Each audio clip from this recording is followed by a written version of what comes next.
자, 수업 시작할게요. 자, 여러분 안녕하세요. 네, 반갑습니다. 자, 우리 이번 시간에는 그 노동경제학의 전체적인 개관을 좀 하려고 합니다. 그래서 어떤 과목인가? 노동경제학 선택과 관련한 여러 가지 질문 사항 있잖아요. 수학을 해야 됩니까? 장벽이 있습니까? 등등 그런 것들은 수업 끝나고 좀 개별적으로 상담을 하고요.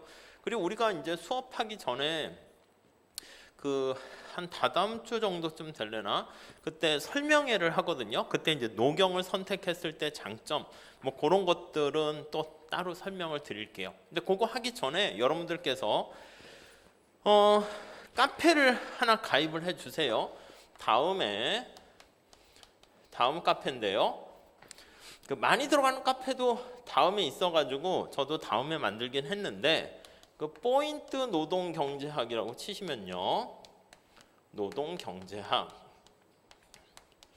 자, 이렇게 들어가시면 제가 만든 카페가 있어요. 그래도 나름 회원 가입하신 분들이 한 1,500명 돼요. 1,400명 되니까 그냥 노경 준비하는 친구들은 다 들어가 있다 생각하셔도 돼요. 물론 합격하신 분들도 많이 있죠. 그래서 여기 가보시면 제가 공지사항으로 워낙 중요한 게 많아서 뒤로 밀리긴 했는데 노경 선택과 관련한 장점이라고 할까? 그런 것들 이렇게 써놨어요. 나중에 우리 연기할 때도 아니면 설명회 할 때도 다시 말씀드리긴 하겠지만 그런 거라든가 이렇게 영상 같은 것도 올려놨으니까. 그리고 여기 보면 합격 수기 같은 것도 있어요. 그래서 노경을 선택하신 분들의 합격 수기겠죠. 또 제 수업을 들은 분들의 합격 수기일 거예요. 그래서 그거를 또 읽어보시게 되면 그나마 좀 낫지 않을까 해요.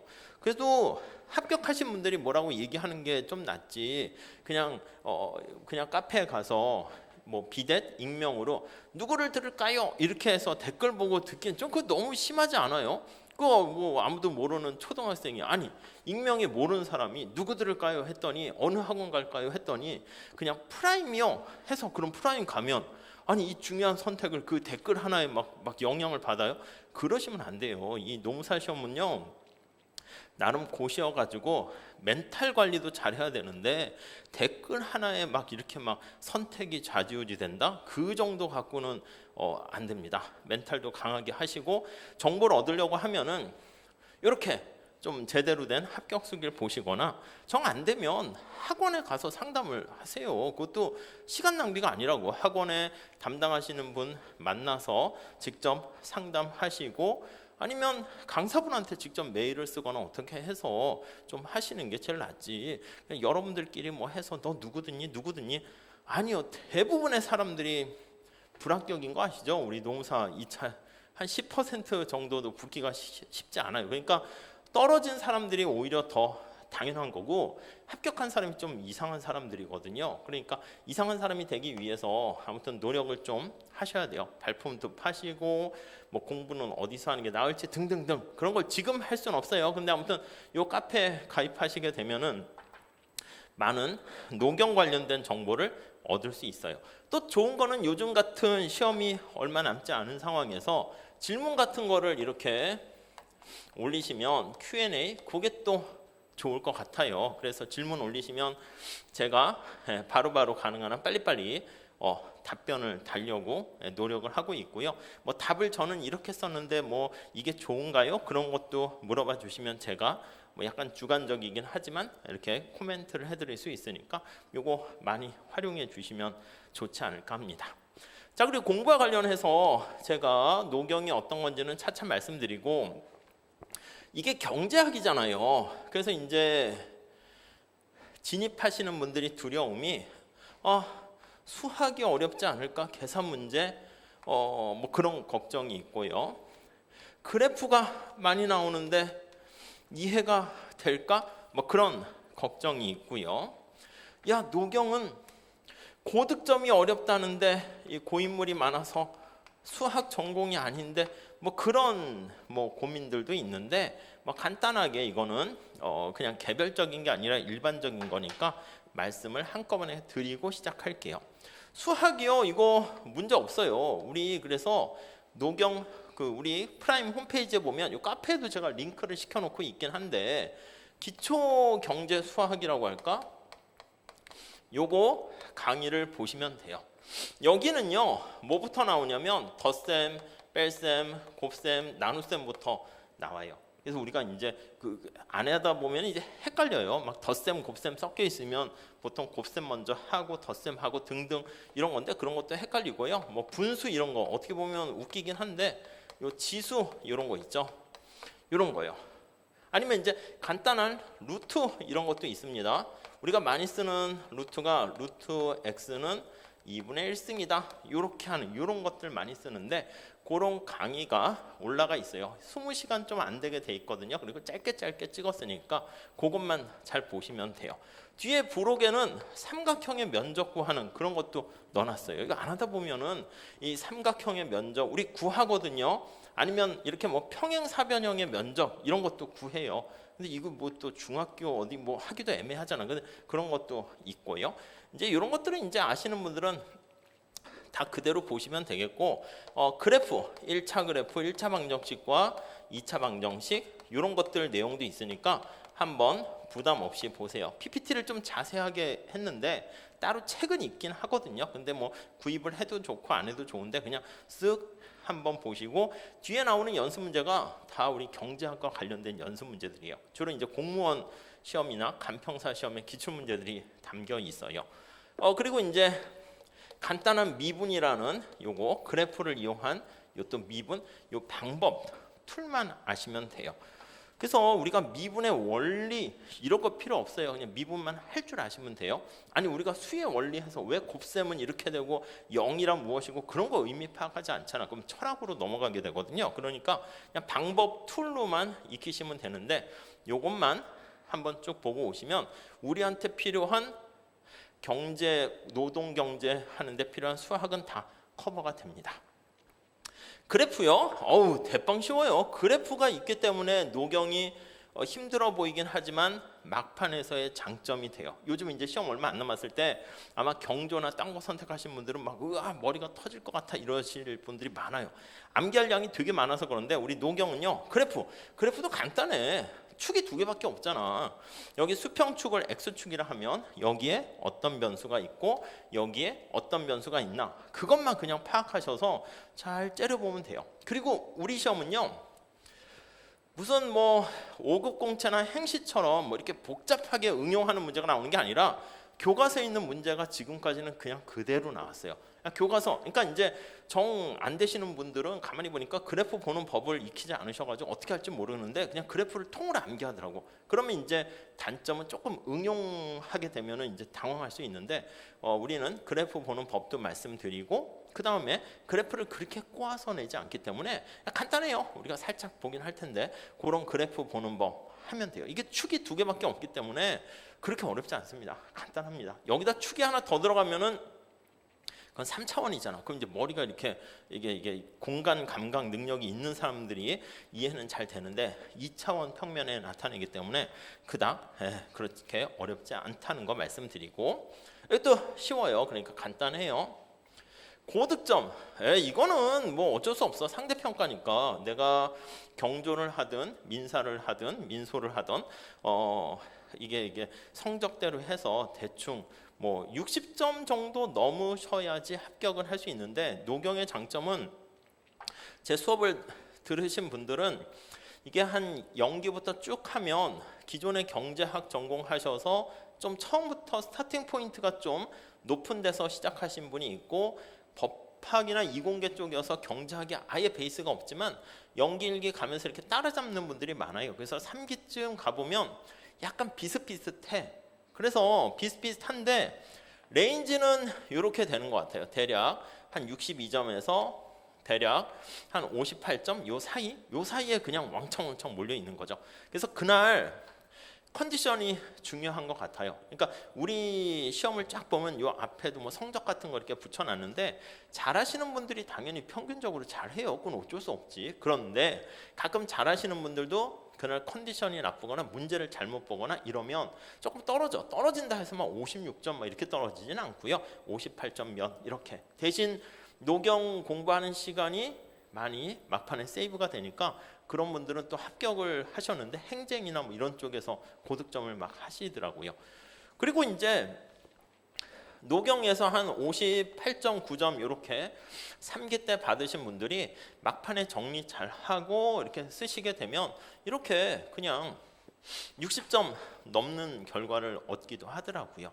가끔 보니까 자꾸 그러시더라고. 야, 뭐 노경은 뭐 하나 틀리면은 완전 날아간다. 그거는 아까 얘기했던 완전히 기본적인 그걸 틀렸을 때 날아가는 거지. 우리가 이제 요즘은 이제 채점하기 쉽게 하려고 부분 점수 계산 문제를 이렇게 좀 차곡차곡 주긴 하거든요. 거기서 하나 정도 틀리면 그렇게까지 뭐 이렇게 치명타가 있거나 그렇진 않아요. 예년도 그렇고 작년도 그렇고 예년에 보면 계산 문제를 틀렸는데 중간에 과정이라도 쓰겠지. 우리가 회계사나 세무사 같이 정답 맞으면 맞고 이런 시험이 아니거든. 그러니까 아직은 논술형이에요. 논술형. 우리 시험은 다른 회계사나 뭐 세무사의 뭐 회계세법 같이 답 찾는 거나 아니면 행시 그쪽 5급 공채 같이 어려운 계산 문제를 이렇게 푸는 그런 거면은 사실은 저도 여러분들 좀 경제학 전공자 아니면 선택하지 마세요 이러는데 그게 아니라 약간 논술이야. 그래서 썰 푸는 게 많은 비중을 차지하고 있기 때문에 그래서 그래프는 이게 딱 가운데 하나 있고 그래프를 해석하는 그런 거기 때문에 별로 어렵지 않은 것 같아요. 대신 고득점이 어렵다는 거는 아까 얘기한 것처럼 이게 상향 평준화되는 경향이 있더라고요. 그렇기 때문에 오히려 경제학 전공하신 분들이 어깨에 힘이 들어가 있어. 내가 말이야 경제학 이래가지고 오히려 실제 점수에서는 한 59점 몇 이렇게 되는 분들이 많고 오히려 60점 넘고 이런 분들은 또 이제 법학이나 이런 거 하신 분들이 그냥 제 말씀을 잘 들으세요. 시키는 대로 잘 하고 그런 분들이 오히려 또 막판에는 점수가 더 잘 나오는데 다 같이 그래도 윈윈 이렇게 하는 것 같아요. 뭐 윈윈은 공부 시간을 많이 세이브할 수 있기 때문에 그렇다. 그래서 아까 말씀드린 것처럼 한 58점에서 62점 그 사이 레인지에만 안착이 되면 그냥 시험장에서 컨트롤 잘하면 약간 그냥 이렇게 확 떨어지진 않는데 브리타성이 뭐 그렇게 있진 않아요. 아직까지 제가 강의한 이후에 브리타가 나온 적은 없어요. 근데 저도 수업할 때 혹시나 해가지고 교수님들 책의 구석에 있는 것도 설명을 드리기도 하고 하는데 지금까지는 그냥 교과서에 있는 메인 텍스트북에 있는 거기에서 주로 나오게 되었습니다. 그래서 고득점은 글쎄 모든 시험이 다 어렵지 않습니까? 어려워요. 노동법도 그렇고 다른 것도 그렇고 그냥 열심히 최선을 다하고 뚜껑은 열어봐야 되는데 노경은 정해진 답 쓰는 툴이 있어요. 법학도 그렇고 뭐 인사나 다른 것도 마찬가지인데 노경은 더 틀이 이렇게 딱 정해져 있어요. 그래서 간단한 말로 서술적으로 설명하는 그거에다가 지금 여기 나와 있는 그래프에다가 그 다음에 계산이 아니라 이 표현을 수학이라는 언어를 통해서 목적식 제약식으로 설명을 할 거예요. 이게 저는 삼위일체라고 하는데 세 가지 방법을 답안지에 딱 표현을 해주면 대부분 그렇게 하긴 힘들거든요. 그래프 띡 그려놓고 자 채점 하시는 교수님들 점수 주세요. 주겠지. 딴 사람들이 그래프를 안 그렸으면 주는데 다 그린단 말이야. 그러니까 그 그래프에 대한 약간 설명, 해설 집어넣고 그걸 압축해서 수학이라는 언어로 좀 표현하는 법만 연습하고 익히시면은 그냥 엄청나게 문제를 내가 거꾸로 읽지 않는 이상은 그냥 뭐 노경이 뭐 엄청 뭐 그렇게 뭐 되거나 뭐 문제아가 되진 않을 것 같습니다. 아무튼 이 정도만 말씀드리고 구체적으로 궁금한 사항은 카페에 놀러 오시고 또 수업 끝난 다음에 질문 주시고 우리 또 설명회 할 겁니다. 설명회 깜짝 쇼 설명을 할 건데 설명회도 참석해 주세요. 예전에는 설명회를 무슨 뭐 비싼 1등 선물 주고 했는데 좀 선물을 좀 낮춰서 많이 받아갈 수 있도록 해주자 뭐 이런 의견이 많아서 참석하시기만 해도 이렇게 뭐 이래저래 선물들 푸짐하게 주지 않을까 합니다. 자, 아무튼 이번 시간에는 노경이 뭐냐를 3시간은 좀 너무 과하고요. 한 잡긴 그렇게 했는데 한 2시간 정도로 해가지고 앞에 큰 줄기 말씀드리고 또 뒷부분 자질구레한 거 드릴게요. 자, 우리 책에 있는 거 있잖아요. 거기 222페이지 거기 보시면 앞에는 그냥 1차 얘기를 넣어놓긴 했는데요. 그건 나중에 말씀드릴게요. 만약에 1차도 같이 하시는 분들은 이왕이면은 경제학을 선택하기를 권장합니다. 그건 당연한 얘기예요. 저는 1차 시험이 엄청 어려워져 가지고 막 경영학은 너무 쉬운데 그러면은 사실은 그냥 경영학 하세요 그렇게 얘기하긴 하는데 1차를 조금만 신경 쓰시면은 이게 거의 붙으실 거예요. 그러면 우리의 궁극적인 목적은 2차거든요. 2차가 진검승부고 1차는 사실 뭔가 일이 있어서 중간에 삐끄덕 공부를 중간에 놓거나 그렇지 않는 이상은 잘 꾸준하게 하시면 붙을 가능성이 거의 굉장히 높아요. 그렇기 때문에 노경까지 생각하신다고 하면 당연히 1차는 경작을 하는 게 당연한 얘기다. 뭐 그렇게 말씀드리고 싶고요. 그래서 그냥 그거는 한번 읽어보세요. 자, 우리 생기초 입문 첫 번째 목차좀 한번 볼게요. 자, 1장 어떤 내용이 있냐면 거기 제목 보세요. 222페이지에 노동경제학이 뭔가 개관을 할 겁니다. 경제학의 개관. 그리고 제 수업 방식은요, 이렇게 판서를 하면서 할 거예요. 뭐 인사라든가 경영학은요, PPT를 쓰면 괜찮기도 하고 경제학도 그렇긴 한데 보긴 좋은데 우리는 아까 말씀드린 그래프에 친숙해져야 되는데 이게 눈으로 자꾸 보면 알듯말듯하면서 잘 보이지 않아요. 그러니까 직접 그려보셔야 돼. 여러분 이 프라임 법학원의 건물 앞에서 나중에 여러 번 왔다 갔다 할 텐데 그 정면에서 왔다 갔다 하니까 잡힐 듯 말 듯 형상이 보이는데 이게 그림 그리면 이게 잘 안 그려지거든. 근데 한번 그림을 정확히 손으로 그리면 명확하게 세계 지도도 마찬가지고요. 5만 원짜리 돈 심사인당이 있습니까? 거기에 어떻게 있고 뭐 이런 것도요. 얼핏 많이 봤는데 이렇게 잡힐 듯 말 듯 한데 직접 그려보시면 그게 좀 형상이 뚜렷하게 돼요. 그래서 어쩔 수 없이 우리 시험은 또 2차 시험에서 쓰는 시험입니다. 그러니까 글씨체라든가 그림 그리는 것도 중요하기 때문에 직접 많이 그려보셔야 돼요. 그래서 저도 좀 판서하는 게 귀찮긴 하지만 그래도 판서하면서 오늘은 그냥 뭐 굳이 필기하시거나 그럴 필요 없어요. 그냥 편하게 들으시면 되는데 나중에는 필기 노트도 따로 만들긴 했는데 그래도 직접 판서하면서 따라오는 거를 권장하고 싶어요. 자, 여기는 노동경제학에 대한 전반적인 얘기를 할 거고요. 자, 잠깐 크게 보셔야 됩니다. 넘어갑시다. 요거에 대해서 다시 말씀드릴 거고 자, 그 다음에 챕터 2장 가볼게요. 227페이지 가보시면 노동 공급 이렇게 있어요. 2장은 노동에 대한 공급 얘기를 할 겁니다. 이게 다 나름대로 의미가 있어요. 다음 챕터 3장 가볼게요. 자, 넘어가 보시면 자, 230페이지 노동 수요 이렇게 있어요. 3장은 노동 수요. 그러니까 우리가 이따 다시 말씀드리겠지만 노동경제학은 경제학에 대해서 배우는 건데 경제학은 시장에 대해서 배우는 거거든요. 시장은 물건을 사는 사람과 파는 사람이 모여있는 장소를 얘기합니다. 파는 사람을 공급자라 그러고 사는 사람을 수요자라 그래요. 그래서 수요 공급에 대해서 우리가 다룬다. 이게 사실은 가장 중요한 경제학의 출발이자 또 제일 끝이에요. 거의 이제 대부분을 차지하죠. 자, 우리 다시 말씀드릴 거고 넘어갈게요. 자, 233페이지 노동시장 이렇게 있습니다.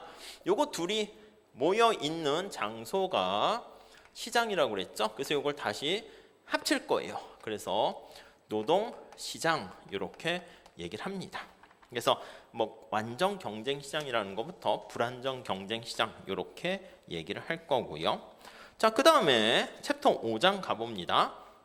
노동시장에서 사람들이 막 이동을 해요. 그러면 노동시장의 균형에 대해서 배우게 되는데 그 균형이 어떻게 바뀌니 살펴보는 게 챕터 5장 노동에 대한 이동 이렇게 됩니다. 이쪽 파트도 어렵진 않은데 시험이 별로 출제가 된 적이 없어요. 그래서 거기 넣어놓긴 했는데 올해 시험에 나오지 않을까 하는 생각을 해봅니다. 다음 넘어갈게요. 자, 노동의 수요와 공급에 중요한 결정 요인을 하는 게 이제 들어보셨을 텐데 아담 스미스가 얘기한 보이지 않는 손이라는 게 있어요. 이게 바로 시장에서의 가격이다 이렇게 얘기합니다. 노동시장에서의 가격 역할을 하는 것은 바로 임금이에요. 임금. 그래서 여러분들이 일을 할까 말까도 결정하는 게 많은 것도 있지만 임금이 되게 중요해. 돈 얼마 주세요? 알바할 때 얼마 주세요? 이 중요한 거지. 아니, 노동을 수요하는 주체는 기업이 노동을 수요합니다. 기업이 주체가 되는데 사람을 뽑을까 말까, 누구를 뽑을까 할 때도 중요한 게 다른 것도 있지. 근데 능력이 똑같다는 전제하에서는요, 노동을 하겠다는 노동자들이 좀 더 저렴한 임금을 제시하고 요구하는 사람을 뽑게 됩니다.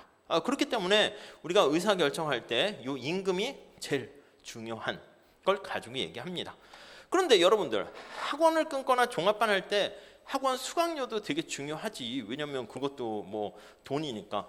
근데 만약에 그거는요, 돈이 제일 중요하다는 거는 종합반을 구성하는, 아니면 내가 선택하는 선생님들의 모든 강사진의 퀄리티가 다 똑같다는 전제하에서는 좀 더 싼 종합반을 끊게 되는데, 우리가 가끔 보면 스마트폰 같은 것도 뭐 삼성이나 프리미엄 이런 거 선택하게 되는 이유가 뭐냐면 가격, 돈, 이게 중요한 게 아니죠. 그러니까 야, 내가 시험에 합격하는데 제대로 내가 사실은 보면 0기부터 신청하면 3기까지 계속 믿고 따라갈 수 있는 선생님인가, 그거를 보고 우리가 가게 되잖아. 그러니까 어떤 노동시장에서 일을 하려고 하는 사람이나 채용하려는 기업 입장에서 봤을 때 임금도 중요한데 임금 이외에 딴 게 또 중요할 수 있어요. 뭐 강의의 퀄리티나 강사의 뭐 능력 이런 거 있는 것처럼 그것도 마찬가지야. 만약에 거기 보시면 6장 보세요. 237페이지. 이름이 보상적 임금 격차야. 그래서 이 임금을 조금 더 파고 들어갑니다. 그래서 6장 이렇게 하면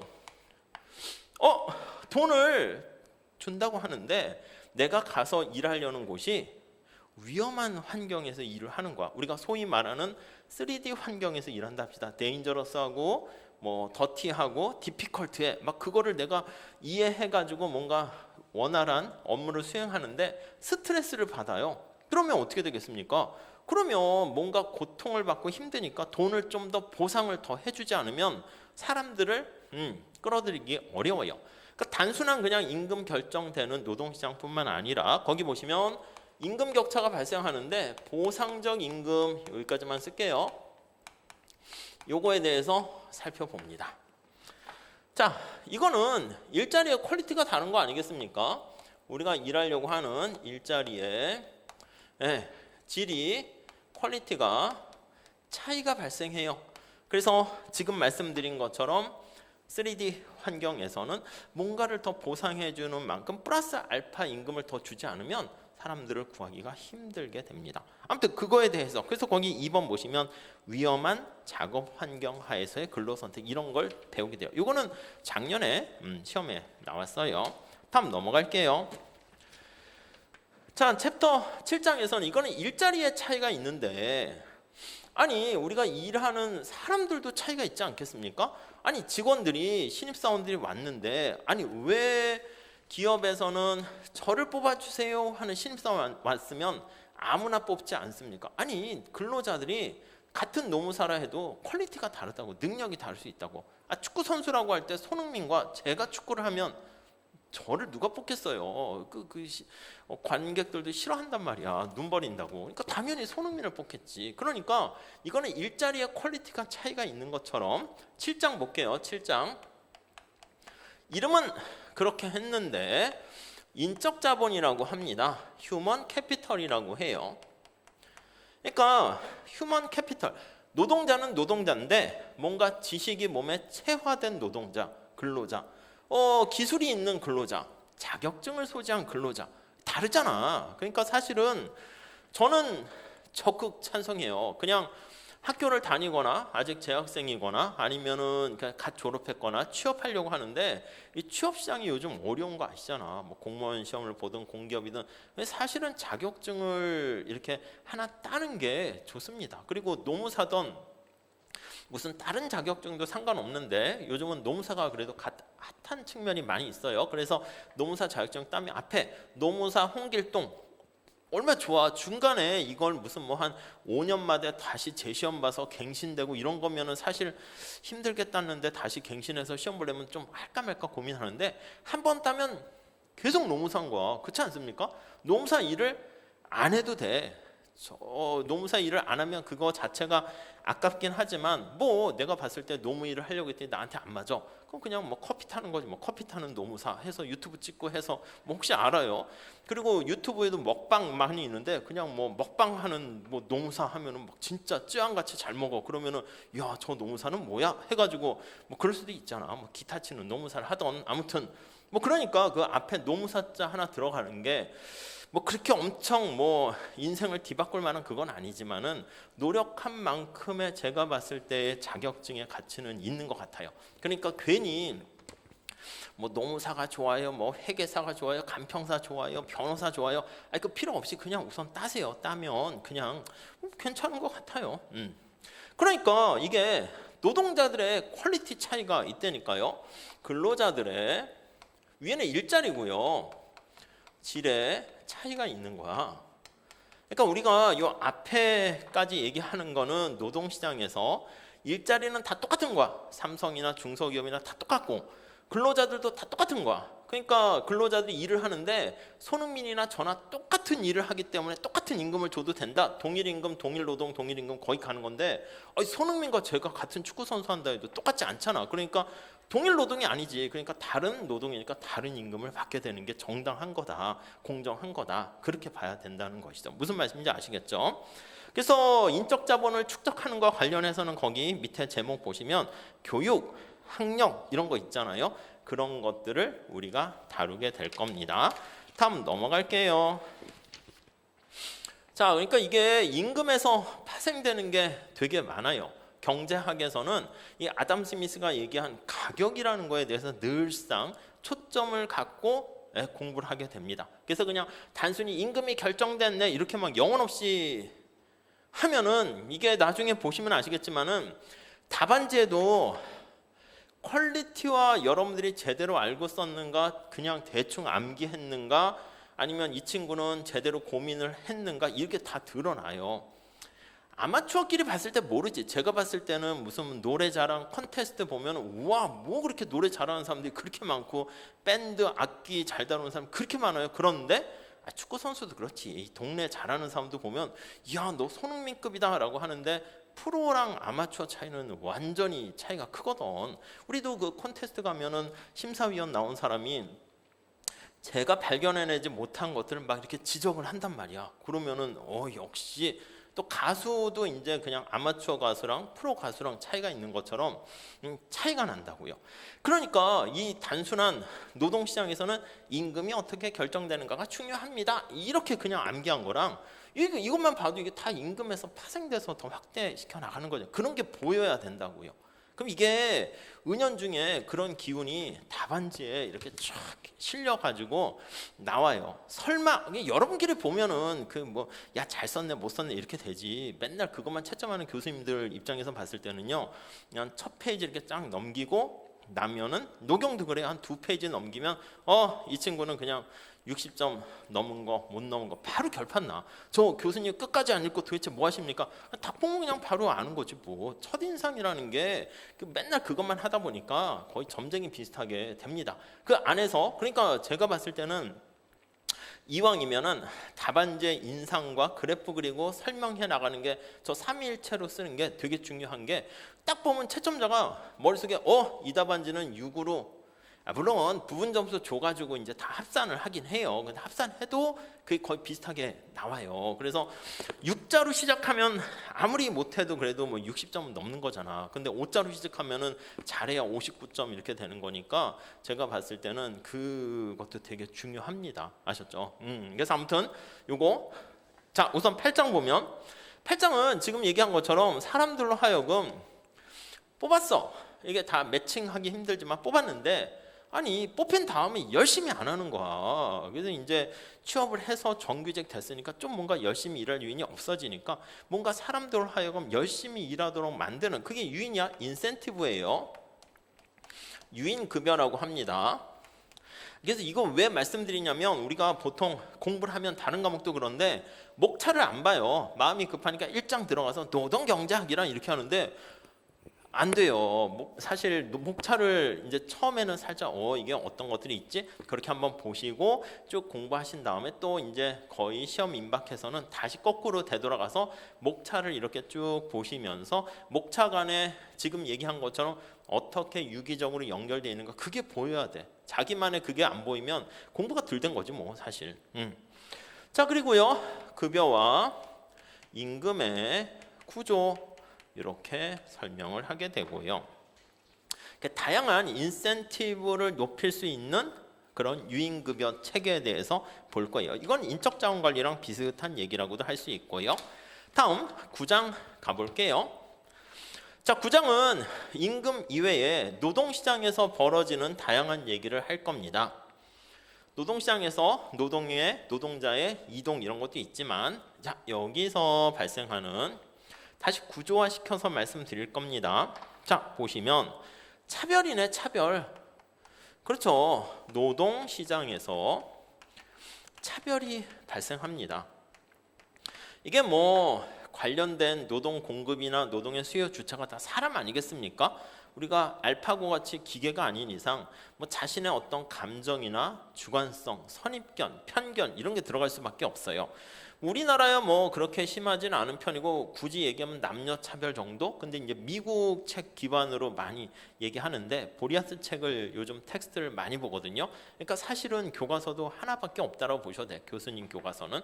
그리고 우리나라 교수님의 뭐 다른 배무기 김유배 교수님부터 해서 많은 또 교과서가 있는데 다 그분들은 정년 퇴임하셨고 작고 하셨고 그러니까 없어 노동경제 책 자체가. 그래서 에렌버그 교수님 책도 뭐 제대로 아직 번역도 안 돼 있고 하니까 그냥 그것만 보면 되는데 외국 원서에서는 보면 인종차별도 되게 심하잖아. 그래서 최근에는 요 차별과 같은 얘기 그거를 많이 보게 될 거예요. 차별의 유형과 이런 것들 보게 되고요. 그 다음에 노동시장에서는 노동을 공급하는 주체가 근로자가 되고요. 노동을 수요하는 주체가 여기 기업이 되는데 이 근로자들은 사실 기업과 비교해 봤을 때 임금 협상 같은 거 할 때요. 어쩔 수 없이 바게닝 파워가 약할 수밖에 없습니다. 그러다 보니까 노동자들이 노조를 형성해 가지고요. 자신들의 협상력을 높이려는 시도를 하는 거죠. 그래서 등장하는 게 10장. 이것도 이제 가끔 올해 좀 나올 때쯤 되긴 했는데 노동조합 이렇게 보시면 되겠습니다. 네, 이렇게 곁다리 쳐 있는 거 보시면 되겠고 이렇게 보시면 내용이 얼추 끝나요. 그 다음에 이거는 이제 노동시장의 개관이라 할 수 있는데 챕터 11장은 실업 해가지고요. 교수님 교과서 뒤에 사실은 이게 노동경제 전체를 어떤 상태를 파악하는 그건데 그냥 우리가 얘기하는 경제원론이나 거시경제학에서 배우는 내용이거든요. 그래서 시험에 나온 적이 역사상 없어요. 근데 우리는 하긴 할 거야. 필립스 곡선이나 비버리지 곡선 이런 것들을 좀 설명할 건데 나올 가능성을 따지면 A급부터 Z급까지 하면은 거의 Z급에 속해요. 나오면 어떡할까요? 저도 두려우니까 하긴 한다니까. 근데 시간이 없거나 그냥 에이 설마 이러면 안 하셔도 되는 파트긴 합니다. 그래서 그거는 사실 이쪽과 관련되어 있는 거예요. 노동시장의 상태를 나타내는 실업 이렇게 기타 등등 이렇게요.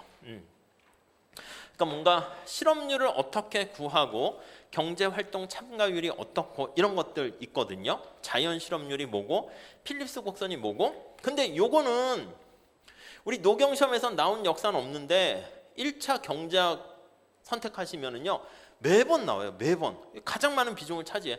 실업률 구하세요.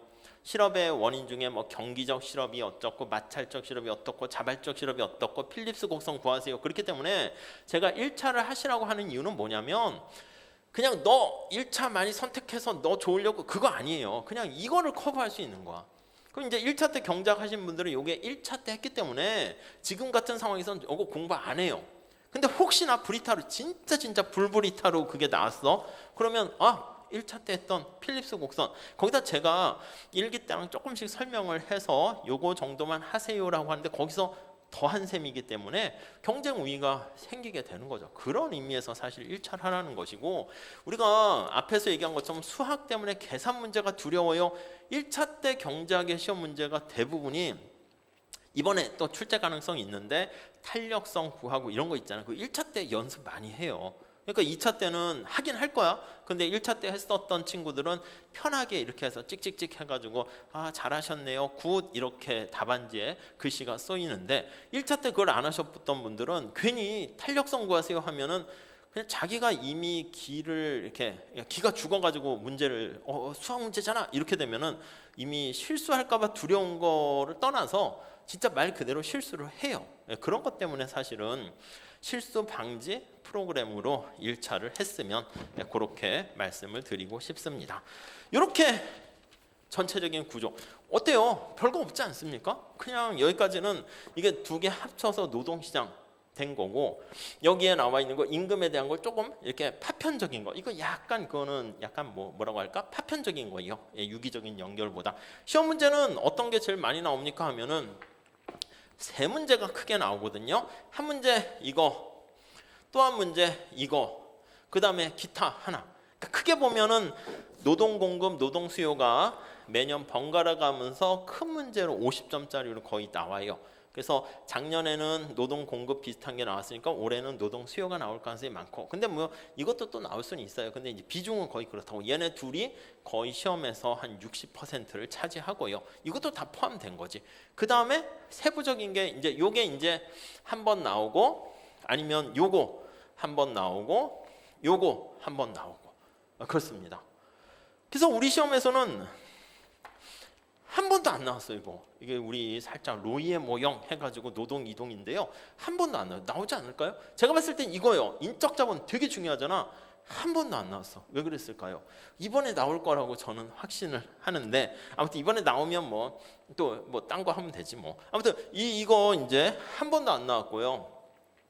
이것도 우리 그닥 그렇게 많이 나오지 않았어요. 뭐 효율 임금 가설 정도만 조금 해서 나오는데, 이것도 얘네들 정도만 오히려 자주 좀 이제 한 작게 나왔기 때문에, 그러니까 이번에는 뭐 노동 수요, 노동 공급이나 노동 이동, 인적 자본 요 정도. 얘는요, 얘도 중요하지. 근데 얘는 그냥 작년 뭐 재작년에 좀 이렇게 나와가지고 다 해야지. 몇 개 토픽도 안 되잖아. 토픽이 10개도 안 되잖아요. 이런 좋은 시험이 어디 있어요. 거기다가 각각 그 챕터에 필요한 중요한 기본이 되는 그래프가 있거든요. 그 그래프만 딱 알고 그러면 요즘 같은 상황에서 차근차근 따라오셨을 때 별로 공부에 투자할 만한 그런 게 없대요. 그래서 이거 제 얘기가 아니라 거기에 합격수기나 이런 거 뭐 합격하신 분들 얘기 들어보면은 3기 끝나고 3기 들어가서 노경에 신경 투자한 시간이 한 20시간도 안 되는데 이렇게 합격하는데 한 친구도 있대요. 그건 좀 너무 바람직하지는 않은데 신경을 써야 되는데, 좀 그렇게 합격한 거는 다 이렇게 좀 자랑이 섞여 있어요. 그래서 그걸 여러분들이 가감해서 들으세요. 아셨죠? 그렇게 보시면 되겠어요. 자, 우리 다시 앞으로 가서 얘기를 차근차근 해봅시다. 챕터 1장 다시 가볼게요. 제 1장 222페이지죠. 노동시장, 노동경제학의 객관. 이거 우리 교재 기본서 맞춰가지고 목차 잡은 거예요. 기본서는 요 학원 앞에 입구에 있거나 서점에도 있으니까 한번 보세요. 두껍긴 해. 한 1000페이지 정도 가깝게 되는데, 근데 그게 뭐냐면, 그러니까 보통 우리가 할 때 이론 있고 뒤에 연습 문제 있잖아요. 그걸 다 합쳐놓은 거예요. 합쳐놓고 앞에 얘기했던 이런 거 있잖아요. 이런 것도 거기 한 3탕, 4탕 이렇게 계속 반복해가지고 들어가 있기 때문에, 그게 뭐 다른 내용이 1000페이지 있다는 게 아니라 그걸 핵심되는 내용만 모으면은 한 200페이지 될까? 그 정도 돼요. 아니면 여기 정리 됐잖아요. 여기서 이제 그래프는 말로 푸는 거니까 그 정도를 계속 나올지 모르는 그 다 노동경제학 책을 뒤져가지고 뭐 출제 가능성 있는 문제라든가, 아니면 그 5급 공채나 행시 있잖아. 거시경제학에도 있고 미시에도 노동 생산 요소 시장이 있거든요. 유명한 교수님 책에 있는 내용이나 연습 문제도 다 집어넣었어요. 그러니까 아마 그 책을 장담컨대 벗어나는 일은 없을 거예요. 그러니까 공부를 많이 해서 그 책을 회독수로 높이면서 내용을 꼼꼼히 보시면 브리타가 뭐가 뜰지 몰라, 이런 걱정은 없지 않을까 하는 생각이 들어요. 그리고 이게 그래프가 많고 내용이 거기서 거기이기 때문에 처음에 볼 때만 그렇지, 이제 한번 좀 이렇게 하게 되면은 책장 넘기는 것도 굉장히 쉽게 넘어갈 수 있어요. 자, 우선 다시 볼게요. 1 거기 보세요. 노동경제학이 뭐냐 한번 살짝 볼게요. 아니 이게 우리가 주관식이니까 여러분들 꼭 답안지에 글씨로 쓰진 않더라도 옆에 스터디를 하는 친구들한테 스터디를 하신다면 설명을 해줄 수 있는 게 되게 중요해요. 아니면 거울 보고 설명하세요. 좀 웃기긴 한데 거울 보고 야 노동경제학이 뭐 하는 학문이야? 뭔가 설명을 할 수 있어야 돼요. 아셨죠? 간단하게 정리해놨어요. 개념 한번 볼게요.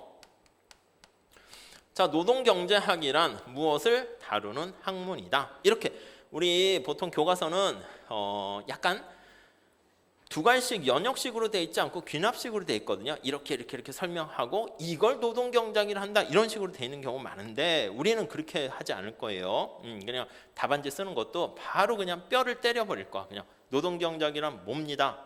그래서 좀 그거에 대한 걸 풀면 이렇게 풀어낼 수 있습니다. 이렇게요. 아셨죠? 거기 첫 번째 둘 있어요. 노동시장의 작동 원리를 배운다. 그냥 끝이야. 경제학은요. 시장에 대해서 다루는 거거든요. 그럼 경제 원론 할 때부터 얘기할 건데 그냥 경제학은 시장에 대해서 다루는데 무슨 시장? 노동이 거래되는 시장에 대해서 다루는 게 노동경제학이다. 이렇게 보시면 되겠습니다. 간단하죠?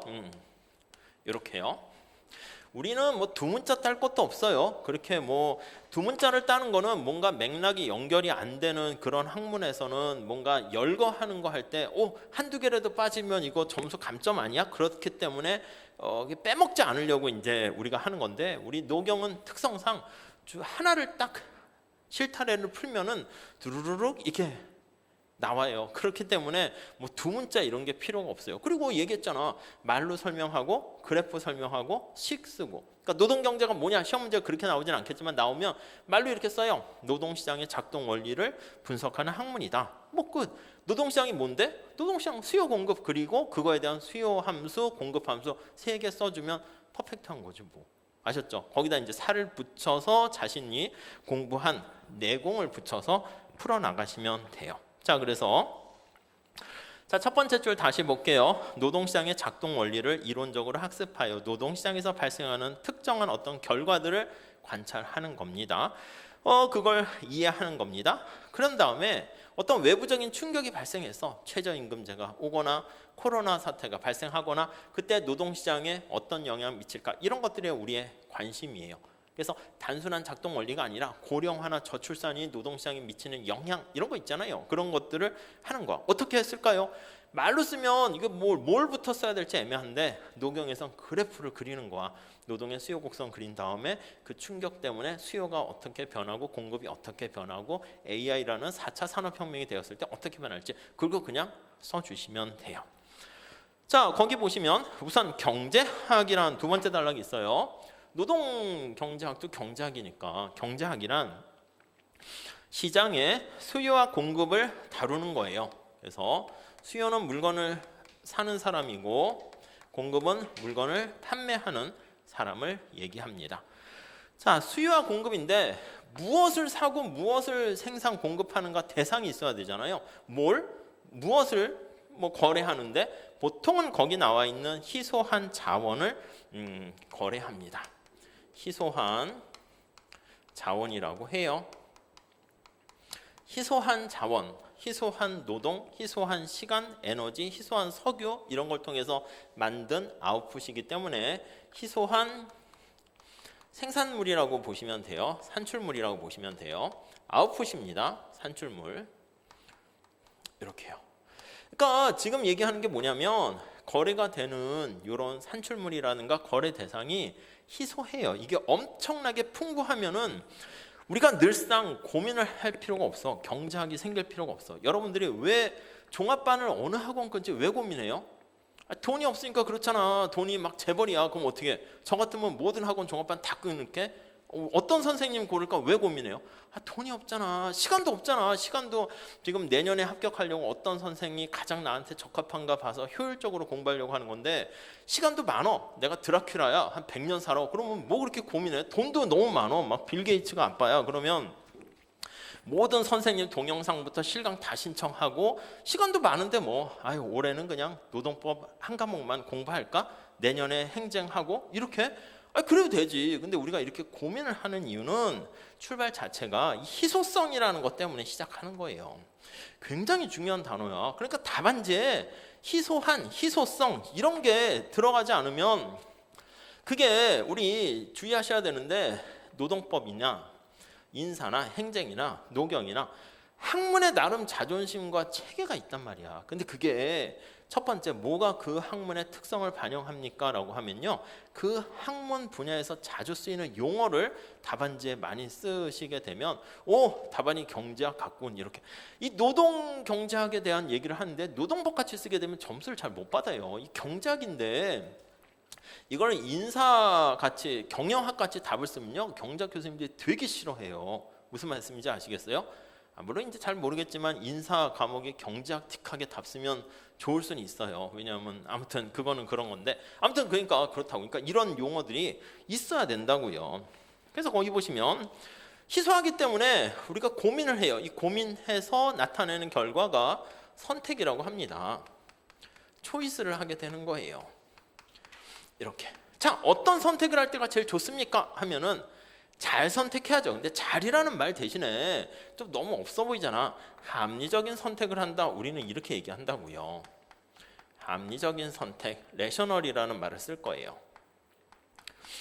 그래서 레셔널이라는 것은 이게 주어진 희소한 시간과 에너지와 이런 것 때문에 나름대로 최소의 비용으로 최대 효과를 달성하는 게 합리적 선택이다 이렇게 얘기해요. 그래서 나쁜 거는 극소화하고요, 미니마이제이션 이렇게 얘기하고요, 좋은 거는 극대화합니다. 맥시마이제이션 이렇게요. 이걸 두 개 합쳐서 우리는 최적화라는 말을 쓸 거예요. 최적화. 그러니까 이런 단어가 무조건 답안지에는 한 번은 있어야 돼. 언급은 안 하더라도. 이게 없으면, 그러니까 뭐 그런 거 있잖아. 광고 중에서도 뭔가 탁 이렇게 광고를 한 건 아닌데 왠지 그건 사야 되는 것 같은 느낌이 들도록 만들어. 왠지 이 답안은 뭔가 잘 쓴 것 같은 답안처럼 만들게 하는 거는 이런 용어들이 잘 좀 들어가 있어야 돼요. 이거를 옵티마이제이션 이렇게 얘기를 하게 됩니다. 아셨죠? 자, 결국 다시요. 경작은 뭡니까? 희소한 자원을 합리적 선택한다는 게 효율적인 배분이라고 할 거예요. 효율적인 이 희소한 자원을 최적으로 어떻게 배분할 것인가, 그걸 다루는 것인데요. 자, 이걸 우리가 경제 문제라고 해요. 소위. 그러니까 이게 노동시장으로 가면 희소한 노동과 이런 것들을 어떻게 배분할 것인가인데 어디서 결정됩니까 하면 이게 노동시장에서 결정되는데, 생산물 여기 시장에서 결정되는데 그게 바로 수요와 공급이다 이렇게 보시면 돼요. 자, 그러니까 노동경작도 마찬가지. 앞에 노동이 붙었어요. 노동이 거래되는 수요 공급 시장의 작동 원리, 뭘 위해서 어떻게 되는 쪽으로, 이거요. 잘 선택, 효율적인 선택하는 그 과정을 다룬다 이렇게 보시면 되겠고요. 관심 대상 한번 볼게요. 관심 대상. 노동 경제니까 우리가 생산물 시장에서 사과 이런 게 아니라 노동이 관심 대상 아니겠습니까? 노동이에요. 거기 나와 있는 노동. L이라고 많이 쓸 거예요. 레이버 해서. 네. 노동이란 여기서 이제 사람의 노예 이런 건 없으니까 사람의 몸을 사고 파는 게 아니라 노동을 제공하는 서비스가 거래 대상이 되는 거예요. 근데 노동 서비스라고 한 번쯤은 앞에 언급해 줘도 되지만 그냥 노동이다 해도 그러려니 알아먹게 됩니다. 자, 기업은 동그라미 치시고요. 이 노동이 거래 대상이에요. 거래 교환 대상인데, 자, 노동을 사용하는 사람을 수요라고 그럽니다. 그게 기업이에요. 그래서 기업은요, 노동자를 채용해가지고 뭔가를 물건을 만들게 돼요. 자, 거기 보시면 여기서 노동을 수요해서 상품을 만들고 이를 판매해서 수입을 얻게 됩니다. 그 수입의 일부는 노동을 제공한 노동자에게 대가를 지불하게 되는 것이고요. 그럼 노동자는 노동을 제공해서 임금, 근로소득을 얻게 되면 어떻게 돼요? 그거 가지고 또 물건을 사러 가게 되는 거죠. 자, 그래서 우리가 나중에 이런 그림을 그릴 거예요. 살짝 눈으로만 보시면, 자, 여기가 기업이야. 여기가 가게야, 가게. 우리들이 이제 여기에 해당하는 거예요. 하우스홀드가. 여기 노트북이나 자동차 같은 게 거래가 되는 것을 생산물 시장이다. 이렇게 얘기할 거예요. 생산물이 거래되는 시장. 이렇게. 그리고 물건을 만드는데 투입되는 인풋과 관련된 게 여기 노동이 들어가죠. 여기가 이제 생산 요소 시장인데 우리가 노동 시장이다. 이렇게 얘기할 거예요. 그러니까 이제 우리가 경제 원론 배우면 이쪽에 대해서 배워. 사과를 생산해서 누가 사고 팔고 우리는 여기서 수요자가 되는 거예요. 소비자가 되는 것이고 기업이 생산 공급자가 되는데 노동시장에서는요. 우리가 노동력을 제공해요. 가게가 노동을 공급하게 되고요. 그럼 이 가게에서 노동을 공급하게 되면 이걸 기업이 사용을 해요. 노동에 대해서 수요, 디맨드가 채용을 하는 겁니다. 그러면 이거를 노동을 수요해서 채용을 해서 기업의 주체는 뭡니까 하면 생산의 주체야. 노동을 투입해서 여기 나와 있는 자동차나 노트북을 생산합니다. 자, 다시 기업은 뭐라고요? 생산의 주체예요. 그래서 노동을 투입해서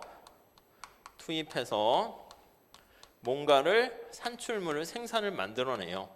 생산물을 만들어 판매합니다. 왜 이런 짓을 하니? 돈 벌려고 그걸 이윤을 극대화한다, 라는 이윤을 추구한다 이런 표현을 해요. 그러면 여기다가 이제 판매한 다음에 수입을 얻게 되잖아요. 그게 이제 돈이 이렇게 들어오는 거야. 달러로 표시할게요. 원화 달러 같이. 그럼 이에 대한 대가를 지불해야지. 노동자들이 노동력을 제공했죠. 물론 생산 요소가 노동만 있는 게 아니라 자본과 땅과 토지와 등등 이런 것들도 있어요. 그래서 대가를 이렇게 지불하게 됩니다. 그 대가가 임금이다. 임금률 해서 이제 근로소득이 되는 거죠. 노동자 입장에서는 노동을 제공한 대가로 근로소득을 얻게 되고 이게 나의 소비할 수 있는 능력을 나타냅니다. 그래서 생산물 시장 가서 물건을 사게 되는 거죠. 이 흐름을 먼저 이해를 하셔야 돼요. 그게 이제 경제학 전체적인 내용이긴 한데 우린 그 중에서 특히 이쪽 부분에 초점을 맞춰서 이쪽 부분에서 일어나는 얘기들을 주로 다룬다. 이렇게 보시면 돼요.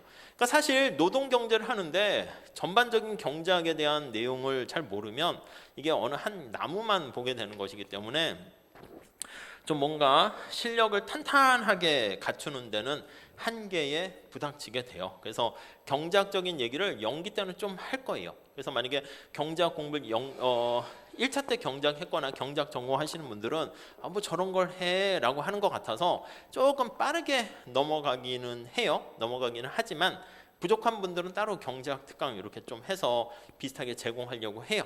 예, 그 맞춤화된 걸로. 근데 아무튼 좀 언급은 살짝 할 겁니다. 자, 특성 한번 볼게요. 특성. 관심 대상은 노동이고요. 특성. 노동경제학, 노동시장의 특성 뭐 있습니까? 예, 첫 번째 줄에 보시면 파생수요라는 말 꼭 밑줄 치시죠. 이게 제일 중요합니다. 파생수요. 아니, 노동시장은요, 이 생산물 시장과 영향을 같이 주고받고 영향을 받게 됩니다. 의존적입니다. 여러분, 생산물 시장이 경기 침체로 인해 가지고 굉장히 힘들게 되면은 쉽게 얘기해서 코로나 때문에 물건이 안 팔리는 거야. 그럼 어떻게 돼? 자영업자들뿐만 아니라 기업들도 재고가 자꾸 쌓이게 되고 물건이 안 팔리게 되니까 내가 음식물 재료로 막 사다 놨던 것도 필요 없고요. 아니, 사람 못 뽑았는데 손님도 없고 사람도 안 하고 그럼 어떻게 해? 알바던 일하는 직원들 뽑은 거 이 소용이 없잖아. 그러니까 해고가 일어난다고. 이 파생수요라는 것은 뭐에 파생됩니까? 라고 하면 생산물 시장에 의존적이다. 그 뜻으로 보시면 돼요. 생산물 시장에 충격이 파생된다. 이렇게 보시면 돼요. 시장에 충격이 파생적으로 영향을 미친다. 이렇게 보시면 되겠습니다. 그래서 우리가 뒤에 노동시장을 노동 수요 공급만 놓고 보지 않고요. 뒤에 나중에 생산물 시장과 이렇게 유기적으로 연결하는 일반 균형 분석 이렇게 할 텐데 그때 생산물 시장의 경기 침체로 인해서 노동시장에 미치는 영향, 그런 것도 보게 될 거예요. 그래서 두 번째 줄 보세요. 경기 침체로 신발에 대한 수요가 부족해. 사람들이 야 웬만하면 그냥 맨발로 다니거나, 그건 아니더라도 기존에 신었던 신발을 계속 신게 됩니다. 그 신발에 대한 수요가 줄어들면 신발에 대한 생산량을, 왜냐면 생산했는데 이게 안 팔려. 재고가 쌓이게 되면 생산도 풀가동하지 않겠죠. 그러면 생산을 하는 인풋에 해당하는 노동에 대한 수요도 감소해요. 그러니까 당연히 사람을 안 뽑으니까 실업률도 높아지게 되는 충격을 받게 됩니다. 자, 그 다음에 분석 방법 한번 볼게요. 분석 방법. 자, 노동경제학을 어떻게 분석을 할 것인가 한번 보시죠. 1번 모형 보시면, 경제학은 현실의 복잡한 상황을 간단하게 단순화시켜서, 단순화라는 말을 쓰시죠. 첫 번째 모형이라는 모델을 많이 쓸 거예요. 그래서 우리가 앞에서 얘기했던 각각의 경제학의 각 장의 파트가 있잖아요. 기본적인 그래프가 있다고 말씀드렸는데 그게 바로 기본적인 모형이 하나씩 있는 거라고 보시면 돼요.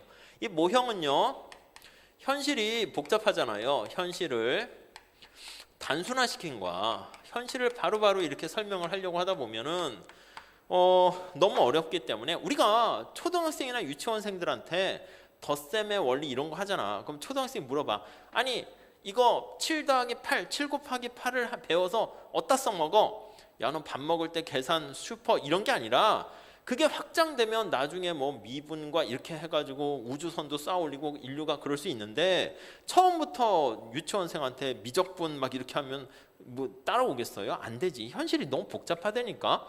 그러니까 우리가 어떻게 하면 제가 노무사에 합격을 합니까? 그 되게 복잡하지. 그 합격하는 원리나 그 길이 엄청 많겠죠. 단순화시켜서 제가 말씀해 드리잖아. 뭐라고요? 아시잖아요. 노경을 선택하세요. 두 번째, 제 수업을 열심히 들으세요. 끝. 얼마나 심플하게 해준 거 아니겠어요? 요즘은 제가 이제 교회를 열심히 다니는 건 아니지만, 예를 들면 천국에 가고 싶어요. 천국에 가는 길이 무수히 많겠지. 근데 뭐 교회에서 얘기하면 나를 믿어라, 하나님 예수님 믿으면 천국 간다, 심플하게 얘기해 준 거잖아. 그러니까 이제 이게 뭐야 이럴 수 있는데, 그걸 얘기를 다 썰을 풀면은 이게 뭔지 이해를 못 하니까, 자 이것만 하세요 이렇게 얘기를 해 준다고요. 그게 바로 모형이라고요. 무슨 말씀인지 아시겠죠? 물론 이제 결론은 심플하지만 왜 이런 모형을 사용했는가, 그것까지는 해야 되는 거죠. 아니 왜 노경을 선택하고 왜 프라임을 와야지 합격하는가, 그걸 이제 수업 들으면서 이제 깨닫게 되는 거지. 무슨 말씀인지 아시겠죠? 자, 이 모형을 설계하기 위해서는 세 번째 줄에 현실을 좀 잘 반영하는 가정이라고 합니다. 그 가정을 중심으로 단순화시키는 거예요. 단순화시켰다라는 것을 가정한다 얘기합니다.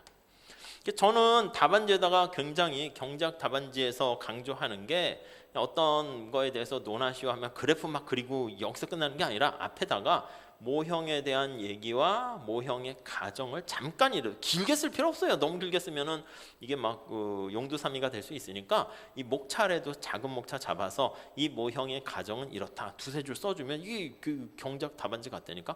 그러니까 보통 이제 교수님들이 논문 쓸 때가 다 그렇게 써요. 앞에 내가 왜 이 논문을 썼는지 앞에 쓰고, 이 진짜 재밌고 중요한 겁니다 앞에 얘기해야 돼. 그렇게 어필 안 하면 교수님들이 바빠가지고 이 학술 논문 같은 거 얘기하는 거예요. 안 봐요. 그러니까 요즘 같은 코로나가 중요하면 코로나 해법을 밝힙니다. 이래야지 사람들이 하고 이렇게 보게 되지. 그냥 엄하게 이제 뭐 질병의 근원 이렇게 하면 누가 봐, 재미도 없는데. 그러니까 임팩트 있게 하고, 그다음 이제 그거 이제 모형으로 할 때 앞에 가정 해가지고 이렇게 딱 써가지고 이제 뭐 분석을 하게 되는 거죠. 그 원리에 따라서 우리 답안지도 뭐 학술 논문 같이 쓸 건 아니지만 그렇게 조금 쓰면은 뭔가 이렇게, 그러니까 교수님들 채점하시는 분들이 그거에 대해서 늘 트레이닝이 돼 있기 때문에 그런 식의 답을 이렇게 쭉 써주면 당연히 읽기도 쉽고, 이게 왠지 그 준비가 잘 된 답안지처럼 느껴진다고요. 아셨죠?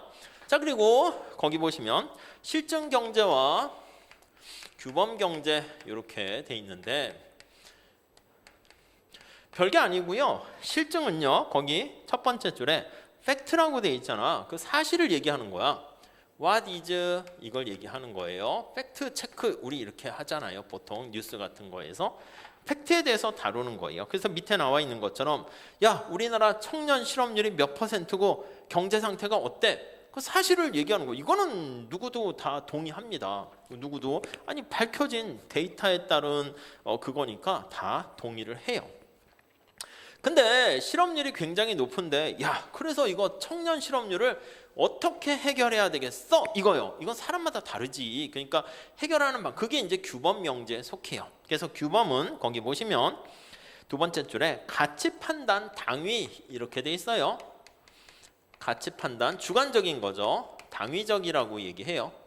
should라는 게 있어요. what should be 해가지고 어떻게 해야만 한다라는 밑에 규범 경작 얘기 나와 있어. 청년의 실업률이 몇 %다, 뭐 25%다. 어이구 되게 많네. 어떻게 해야 되는가? 사람마다 야 정부가 적극 개입해가지고 해라. 개입하는 방법도 차이가 있을 수 있고 어떻게 해야 된다. 뭐 다 다른 정답이 있을 겁니다. 그래서 경작자들이 싸우거나 논증하는 것도 보면 경작에서도 여러 가지 뭐 경작자들 뭐 파도 있고 막 그런데 목적은 하나 똑같아. 행복한 인간 사회를 만들자는 건데 그 가는 길이 다 다르기 때문에 이렇게 가야 된다 저렇게 가야 된다 등등 얘기를 하게 되는 겁니다. 아셨죠? 넘어갈게요.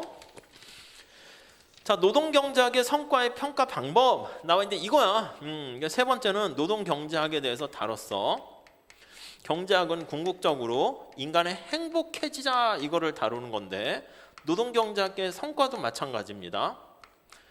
희소한 노동을 적절하게 잘 배치해가지고 가능한 한 많은 양을 생산하고 노동자들도 분배를 많이 받아가서 다 같이 웃는 행복한 세상을 만들자라는 게 노동경제학의 궁극적인 목적이 되는 거예요.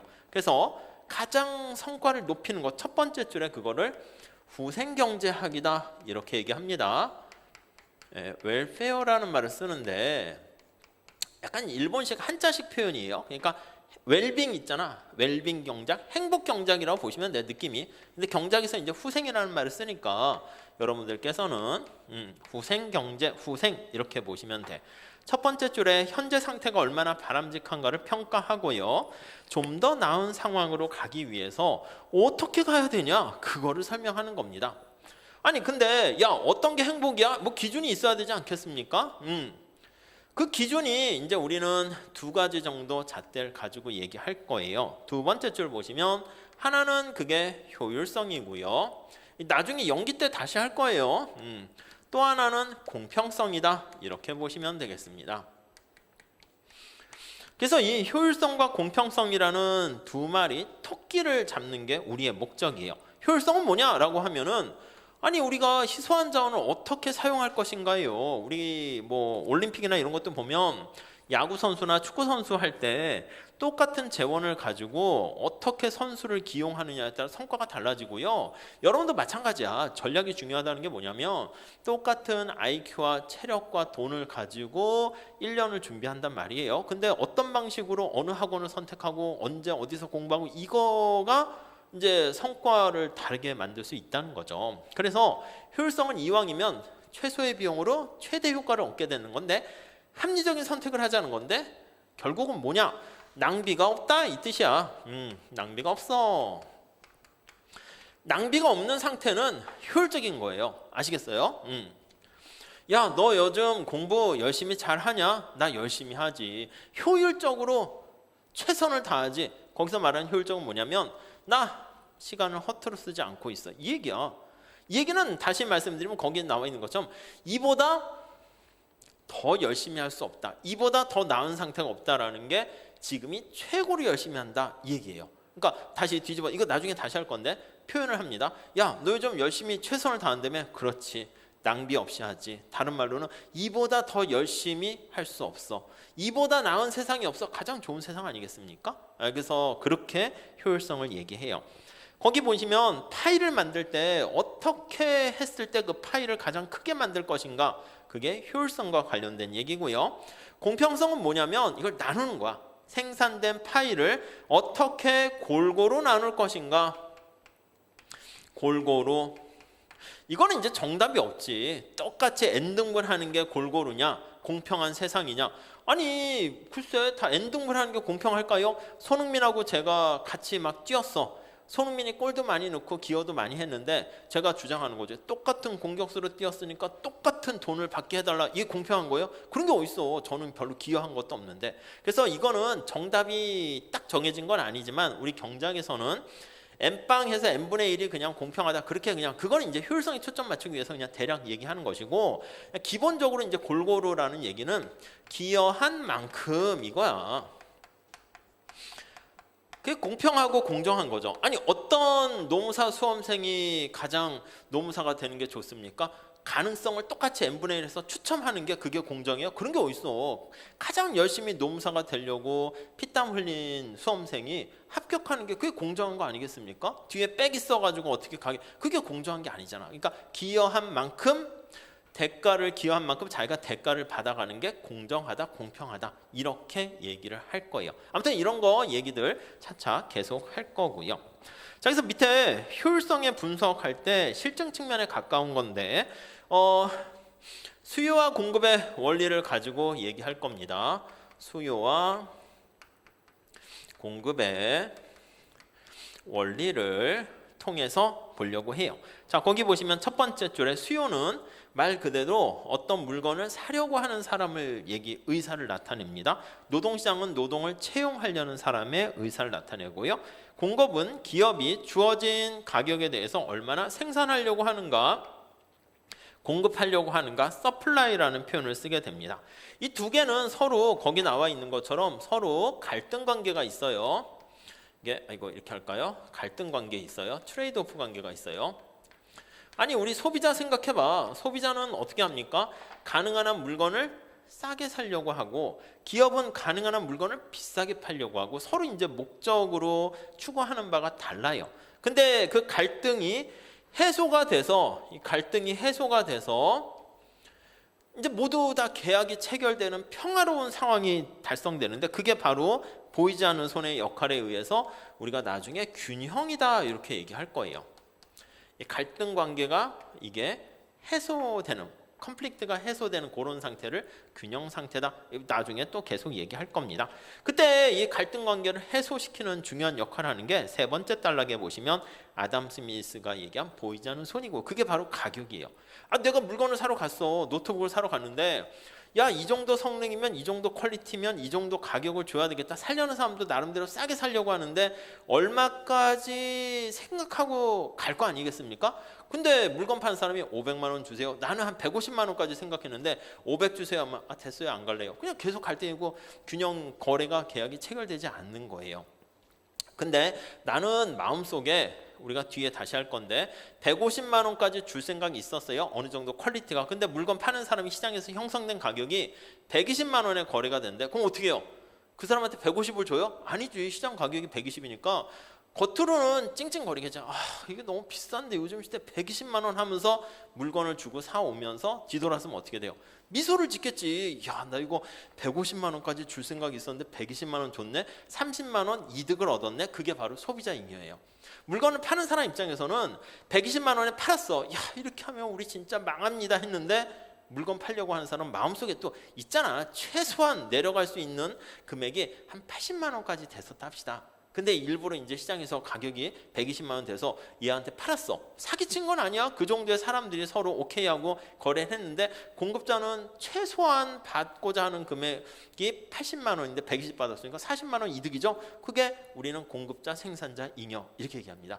그래서 시장이라는 게 왜 좋습니까 하면 보이지 않는 손이 이게 조율을 하게 되면 저 앞에서도 썼는데 누구 하나가 갈등 관계가 해소됨으로써 누구 하나가 이득을 보고 누가 손해보는 게 아니라 모두 상호 이득 윈윈 이렇게 되는 상태가 도달하게 됩니다. 근데 이게 시장이 놔두면 보이지 않는 손에 가격을 보고 사람들이 저절로 해소가 된다 이렇게 보시면 되겠어요. 아시겠죠? 서로 상호 의존적인 관계입니다. 아니 여러분들 입장에서도 제가 더 열심히 강의 준비하고 강의를 해야 합격 가능성이 높으니까 당연히 여러분들한테 좋을 것이고, 그렇게 해서 여러분들이 합격을 많이 해야지 저도 기쁘겠지. 제 들은 수강생들이 막 선생님 이번에 떨어졌네요. 그럼 제가 막 기뻐요? 아니지. 그거만큼 슬픈 상황이 없거든요. 그러니까 상호 윈윈 하는, 그러니까 자신의 능력을 최대한 발휘하는 낭비 없는 상황을 우리가 효율적이다 이렇게 하고요.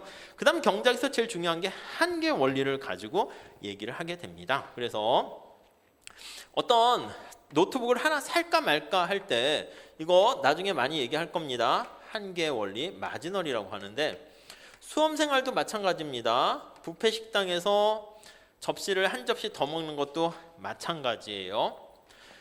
사과를 하나 더 먹을까 했어. 하나를 이미 나는 3개를 먹었는데 3개 먹었어요. 그래서 하나 더 추가하려고 합니다. 4개째가 되는 거야. 그때 우리는 베네핏을 얻게 돼요. 만족을 얻게 돼. 사과를 먹으니까. 그때 비용이 발생합니다. 돈도 들 뿐만 아니라 사과를 먹는데 아이고 이제 더부룩해지는 거야. 그래가지고 이거 이제 속도 안 좋은데. 근데 얻게 되는 만족이 비용보다 크면 그거 하나 더 먹는 거야. 이해 가세요? 4개째 먹고 여기서 하나 더 먹을까 고민을 해요. 그랬더니 이제 너무 많이 먹은 거야. 그래서 베네핏은 많이 줄어들었는데 속도 그렇고 가격도 그렇고 해서 코스트가 더 커져요. 그렇게 되면은 여기서는 스톱 해서 그만 먹는 거죠. 이게 이제 중단 규칙할 때 이렇게 쓸 거예요. 노무사 시험 공부도 마찬가지예요. 몇 년을 공부할지 생각하고 오신 분도 계시긴 할 텐데 우리가 그때 상황에 봐서 1년 더 할까? 더 했을 때 합격 가능성과 합격했을 때 내가 노무사로서 살았을 때 기쁨을 이렇게 현재 가치로 디스카운트하고, 노무사 공부를 하게 되면 학원비나 기숙 이렇게 숙소비 이런 것뿐만 아니라 스트레스를 또 받거든. 이게 즐거운 일은 아니야. 그걸 다 고통 비용으로 생각하면 그래도 남는 장사다 하면 1년 더 하는 거고, 난 더 이상 못 하겠어 이러다 나 죽을지도 모르겠어. 그럼 그만하는 거지 자기한테 안 맞는 거일 수도 있어. 내가 만약에 손흥민이야. 손흥민이 여기서 노무사 공부하고 있으면 어떻게 되겠어요? 여러분들이 미래에서 온 사람이야. 손흥민이 막 여기서 누구세요 이름이? 막 봤더니 손흥민이래. 요 동네에서 조기 축구 하는데 축구도 되게 잘해. 여기 있어야 되겠어요? 아니면 딴 데 가야 되겠어? 제가 신이라고 그러면 흥민아 미안하지만 너 열심히 했는데 빨리 제발 딴 데로 가. 영국이든 유럽이든 축구 선수 하란 말이야. 이렇게 해서 떨어뜨릴 수도 있어요. 근데 그거를 자기가 바로미터로 내가 손흥민인가 아닌가 그걸 좀 파악해야 되잖아요. 그거는요 목숨 걸고 해보세요. 목숨 걸고 했는데 신이 있다 하면 아마 붙여주실 거야. 근데 신이 있다고 치시죠. 신이 있는데 만약에 내가 떨어졌어. 이렇게 열심히 했는데 그럼 가만히 생각해 보면 이게 내 길이 아니라 더 좋은 길이 분명히 있다. 이렇게 생각하시는 게 더 나아요. 이 노무사라는 이 옷은 나한테 잘 안 맞을 수 있겠다. 이렇게 생각하는 것도 괜찮습니다. 아무튼 우리는 이거를 전체적으로 놓고 보는 게 아니라 한 개 이렇게 본다라고 보시면 되겠어요. 다음 3번째 균형 써놨습니다. 첫 번째 줄에 보시면 균형이란 어떤 상태에 도달했을 때 다른 외부적인 충격이 없다면 그 상태에 머물러서 거기 써놨습니다. 변화할 만한 인센티브가 없는 상태를 균형이다. 이렇게 보시면 되겠습니다. 자, 그 다음에 그 균형 상태에 도달한 다음에 지금 이것도 균형이야. 여러분들이 앉아서 수업을 듣고 있는데 우리 태양계를 지구가 도는 것처럼 나가려는 원심력과 구심력이 같이 힘이 똑같으니까 이렇게 도는 거죠. 여러분도 밖에 나가고 싶은 마음과 앉아 있으려고 하는 마음이 같으니까 지금 이렇게 있는 거지. 내가 지금 갑자기 앉은 자리가 에어컨이 너무 세가지고 그리고 너무 냉방병에 걸릴 것 같아서 춥다. 그럼 어떻게 되겠어요? 그럼 자리를 옮기겠죠. 그 상태가 균형이 아니라 어떤 에어컨의 세기 때문에 충격이 발생해서 자리를 옮기면 그 균형이 이동하는 겁니다. 그런 균형의 상태를 보고 균형이 어떤 외부 충격에 의해서 어떻게, 우리 아까 얘기했죠. 노동시장에 대해서 보는데 고령화 저출산 아니면 외국에서 이민이 왔을 때 아니면 새로운 4차 산업혁명이 노동시장에 인력 수급에 어떤 영향을 미치는가, 이런 문제들이 다 균형 상태에서 또 다른 균형 상태로 가는 거를 살펴보게 된다. 이렇게 보시면 되겠습니다. 자, 그런데 또 하나 탄력성, 이거 아마 중요합니다. 올해 이것도 출제 가능성이 있는데 요 계산하는 게 한 번도 출제가 안 됐거든요. 경작의 기본적인 거긴 한데 어떤 외부 충격이 발생했어. 탄력적이다라는 거 우리 많이 하죠. 고무줄이나 용수철이 얼마나 탄력성, 신축성이 있는가 그건데 거기 첫 번째 줄에 보시면 외부 충격에 대해서 균형 상태가 변화하는데 얼마나 민감하게 반응을 하는가, 그거에 대해서 나타내는 게 바로 측정하는 게 탄력성이다 라고 보시면 되겠습니다. 코로나 경제 충격이 노동시장의 고용을 감소시킨다 합시다. 근데 얼마나 민감하게 영향을 주는가, 그렇게 보시면 되겠어요. 그게 효율성과 관련된 분석 사항 등이고요. 공평성은요, 여기 얘기한 것처럼 규범적인 측면이 많아요. 그래서 뭐가 공평하냐라는 게 딱 정답이 있는 건 아니죠. 그래서 거기 보시면 가치 판단의 문제, 거기 나와 있고요. 또 우리가 봤을 때는 야, 가만히 냅둬, 내 인생 내가 알아서 살 거야, 이렇게 얘기할 수 있는데, 정부가 봤을 때는 가만히 있는 게 효율적이지도 못하고 바람직하지 않은 거야. 손흥민이 너무 많이 잘하는데, 너무 그러니까 좋긴 한데 너무 많은 부와 이런 것들을 갖게 되니까, 흥민아 너 말이야 좀 이렇게 같은 축구 선수인데 쟤는 제대로 뛰지 못해서 먹고 살기 힘드니까 네가 좀 도와주는 게 좋지 않겠니? 이렇게 할 수가 있잖아요. 그런 것들이 우리가 거기 규범적인 측면, 정부의 정책이라고 그랬습니다. 요게 여기 들어가요. 팔리시가. 이 정부 정책과 관련된 거는 약간 규범적인 측면이 강하다. 자, 그래서요, 첫 번째 줄 볼게요. 맨 마지막 줄에 정부의 다양한 정책에 대한 판단과 평가, 최저임금을 설정한다거나 어떤 규제라고 얘기할 거예요. 레귤레이션이라고 얘기할 겁니다. 이러한 규제에 대한 평가, 이런 것들이 우리 노동경제학에서도 얘기합니다. 그 정도 봐주시면 되겠어요. 자, 그 다음 페이지에는 이 필기노트에 담겨 있는 건데, 그 컬러풀하게 원래 써 있긴 한데 약간 여기는 이도로 인쇄하다 보니까 한 가지 색깔로 돼 있긴 해요. 그래서 필기노트는 굳이 구입 안 하셔도 되는데, 필기노트를 어떤 분이 이제 구입하신 다음에 뭐 그런 얘기도 있어요. 아니 선생님, 필기노트 구입했는데 왜 판사하는 거나 내용이 필기노트랑 다릅니까? 아니, 그거는 재작년에 강의한 거를 보고 제 제자 중에서 글씨를 이쁘게 쓰는 친구한테 필기노트를 만든 거거든. 그러니까 기본적인 경제학적인 설명은 대동소이한 게 들어가 있어요. 책에 있으니까. 근데 아니, 제가 필기노트랑 똑같이 하게 되면 그럼 못하러 강의를 새로 찍어요. 작년 강의 그냥 트는 게 더 낫지. 무슨 말씀인지 아시겠어요? 근데 기본적인 그림이나 내용이나 컨텐츠는 담겨 있으니까 수업을 이렇게 듣다가 저는 이제 당연히 변화하고 발전하겠죠. 근데 기본적인 그림들은 거기 들어가 있다고. 근데 그러니까 이제 그걸 기본으로 하시고 직접 필기하는 게 제일 좋은데, 때로는 필기하다가 강의 내용을 못 따라가거나 놓치는 분들이 계시더라고요. 그런 경우에는 필기노트 옆에 펼쳐두시고 필기를 대충 하면서 복습을 하실 거 아니겠습니까? 하실 때 그 필기노트를 보면서 또 참고해서 하시면은 도움을 받는다는 친구들이 꽤 있어가지고 이제 만들게 된 것이고, 그리고 이제 노동법이나 인사같이 학생들이 되게 많은 경우에는 학원에서 보통 필기할 사람 해서 장학생 이렇게 해서 무료로 주기도 해. 근데 노경은요, 필기할 사람을 하고 막 했는데 아무도 지원을 안 하는 거야. 그래가지고 할 수 없이 그냥 제가 그냥 필기노트 따로 해가지고 복사비만 했거든. 한 100페이지 좀 넘는데 칼라 복사해서 얼마더라 잘 모르겠는데 그거 정도만, 인쇄 칼라 복사해도 그 정도 나올 거예요. 그런 거니까 또 어떤 분은 아니 왜 딴 사람은 주는데 왜 선생님은 필기노트 팝니까? 아니, 필기하겠다는 지원자가 없더라고. 그래서 아무튼 있게 되면은 뭐 그러면 좋긴 한데, 아무튼 그 어느 정도 뭐 한 거니까 없어도 되는데 이렇게 필기하는 거 뭐 좀 참고로 보시면 되겠습니다. 자, 우선 첫 시간은 인트로와 그냥 노동경제학이 뭔가 개관을 했고요. 잠깐 쉬었다가 그 다음에 앞에서 나온 거 있잖아, 노동 공급, 수요, 이런 거에 대해서 조금 더 디테일하게 말씀드리고 끝내도록 할게요. 잠깐만 쉬었다 하겠습니다. 예.